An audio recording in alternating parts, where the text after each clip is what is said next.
In modern finance, we have a massive problem. We are completely drowning in data, yet we are starving for actual wisdom. We get alerts on our phones, live feeds of crypto prices, and constant noise telling us we need to make a move right now. There's a persistent illusion that the people who make the most money are the ones who are the most active. We look at this frantic blur of day trading and hyper-innovation and assume that constant motion equals wealth. But this exhausting reality of chasing every trend is exactly why incredibly smart people constantly go broke. When you let envy and the fear of missing out dictate your decisions, you abandon logic and buy into the top of every bubble. The financial system is practically engineered to keep you in this state of panic. When you panic, you trade, and when you trade, the system collects a fee. Wall Street doesn't get paid when you sit still.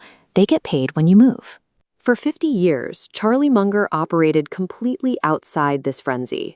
As Warren Buffett's right-hand man, he helped architect a multi-billion-dollar empire. While everyone else was trying to find the next complex algorithm, Munger was quietly observing the market with a completely different objective. He never tried to be a genius. His entire strategy was simply trying to be consistently less stupid than everyone else. Wealth accumulates through a relentless process of subtraction, where eliminating fatal errors becomes more important than accumulating brilliant moves. Munger tackled problems using a mental model he called inversion.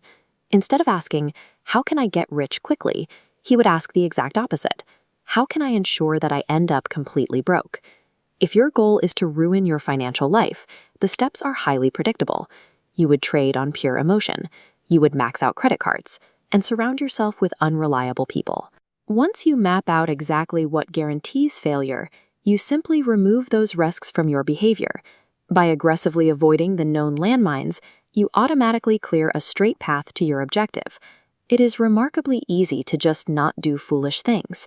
And in the markets, maintaining a standard of baseline rationality yields far higher returns than desperately trying to execute a complex maneuver. The fastest way to destroy your portfolio is by assuming that being smart in one area makes you an expert in everything. When intelligent people see their neighbors getting rich on an obscure cryptocurrency they don't understand, they get pulled out of their lane. To counter this, Munger used a mental filing system he called the too hard basket. If a business model was too complex, or he couldn't explain how it made money to a 10-year-old, he threw the idea in the basket and walked away. He called this your circle of competence. The actual circumference of your knowledge doesn't matter nearly as much as knowing exactly where that strict perimeter lies. Admitting ignorance functions as a disciplined defense mechanism, shielding your capital from the market's inherent unpredictability. Social media conditions us to believe that investing is a daily activity, that you need to be glued to multiple monitors, executing trades every hour. Munger's most lethal weapon was doing absolutely nothing. High-frequency action mathematically decays your wealth. Every time you buy and sell, you pay a commission, you trigger a taxable event, and most importantly, you interrupt the compounding momentum of your money. He approached the market like an apex predator. He would sit perfectly still, holding large reserves of cash, and wait years if necessary, until a flawless opportunity swam directly into his sights. When that moment arrived, he deployed massive capital into high-quality businesses with unbreachable defensive moats, companies whose products were deeply ingrained in society, and then he simply held them for decades. In an economy fueled by dopamine and the constant need for stimulation, the capacity to endure sheer boredom is exactly what separates a world-class investor from a degenerate gambler. The issue is that our brains are actively working against us. Human neurology was optimized for surviving in a cave and conforming to the tribe. It was not built to objectively evaluate stock valuations. To fix this hardware flaw, Munger installed a software patch, rigid checklists.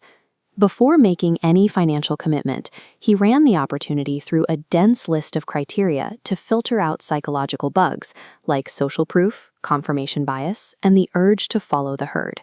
This system was utterly ruthless. Does the company have honest management? Will it survive the next 20 years? If the investment failed even one single metric on that list, the answer was an immediate no. You cannot trust a feeling in your gut when there are millions of dollars on the line.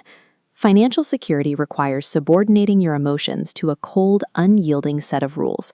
Subtracting stupidity and hyperactivity from your life provides the most valuable asset in finance, uninterrupted time.